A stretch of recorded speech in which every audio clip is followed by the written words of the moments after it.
All right. Let me just say this up front so nobody gets it messed up or twists it. I'm not against Christianity. I'm not here to mock believers. I'm not here to burn anything down. I'm not here to do some edgy atheist routine. What I am against is confusion, and I'm against shallow thinking or non-thinking. Because right now, you've got two extremes everywhere.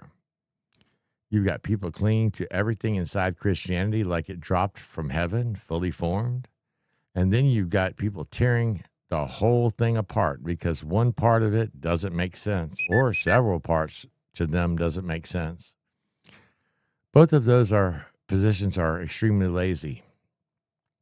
Here's the reality. Christianity is not one single thing. It never was. It has been a mix of history, theology, politics, experience, power, and interpretation. And if you don't understand that, you're going to misdiagnose everything. Let's talk about people, what they call deconstructing. I see it constantly. People say, I'm deconstructing from my faith. Okay, fine. But what exactly are you deconstructing from? Are you deconstructing church politics? Are you deconstructing bad leadership? Are you deconstructing abuse of authority? Are you deconstructing doctrines that were developed 300 years later? Are you deconstructing the idea of God entirely? Because those are not the same thing. And that's where people lose the plot. A lot of people got hurt by church culture. That's real.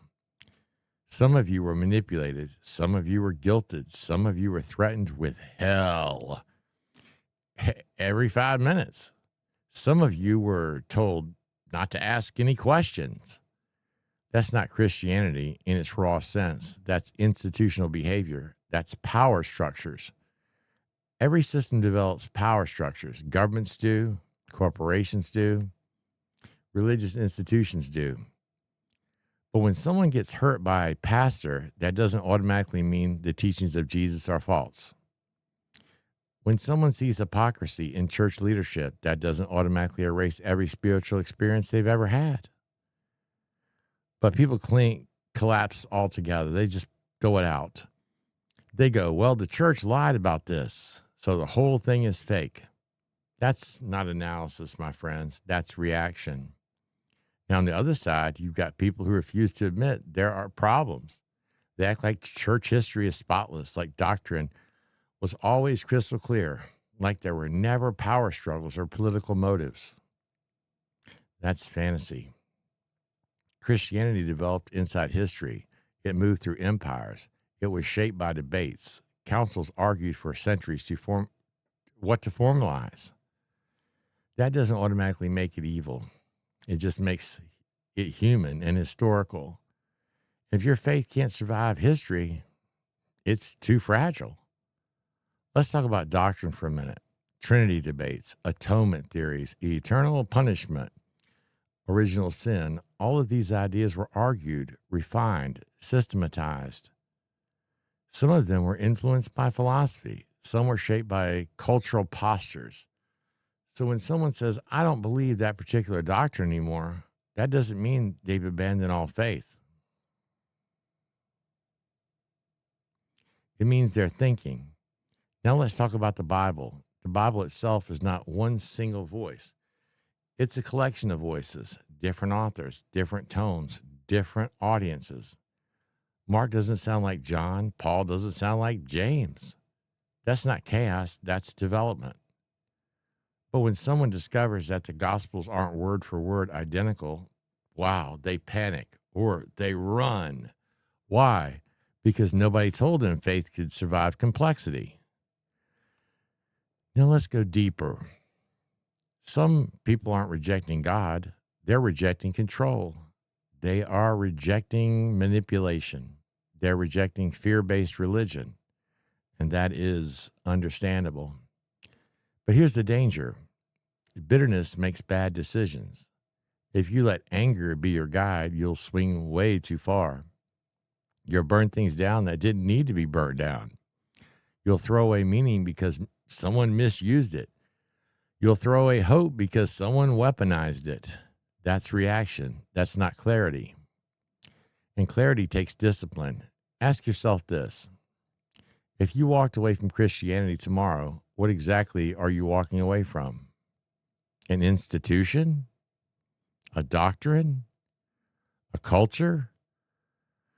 Or every spiritual experience you've ever had? Be honest, because they're not the same thing. And if you're still in church and you're angry at people deconstructing, ask yourself this. Are they rejecting truth? Or are they rejecting the version of Christianity that hurt them? Sometimes what people are walking away from just isn't Christ. It's control. And those are not the same thing. This conversation needs maturity, not slogans, not hashtags, not just have faith and not burn it all down. It takes maturity. Christianity survived Rome. It survived persecution. It survived internal fights. It survived corruption. It can survive your questions. If your faith cannot handle questions, it's not strong. If your deconstruction cannot handle nuance, it's not thoughtful. Slow down. Think clearly. Separate what's historical from what's institutional. Separate what's political from what's spiritual. Separate bad leadership from core teaching. And don't let social media decide your worldview. That's the real issue right now. People are rebuilding or tearing down an entire spiritual framework based on clips, tweets, and outrage. That's just insane. Take your time, study, think. And if you're in the middle of that process and you feel like everything is unstable, reach out. I'm not here to sell you something or anything. I'm here to have a real conversation without fear and without manipulation. You don't have to be blind. You don't have to be bitter. You don't have to choose between fanaticism and nihilism. There's a space where you can think deeply and stay grounded. If this helped you, stay tuned. If it challenged you, good. If you need help sorting through it, reach out. And thank you for tuning into Wise as a Serpent. I'll see you next time. Thank you. Veritas Lux Maya.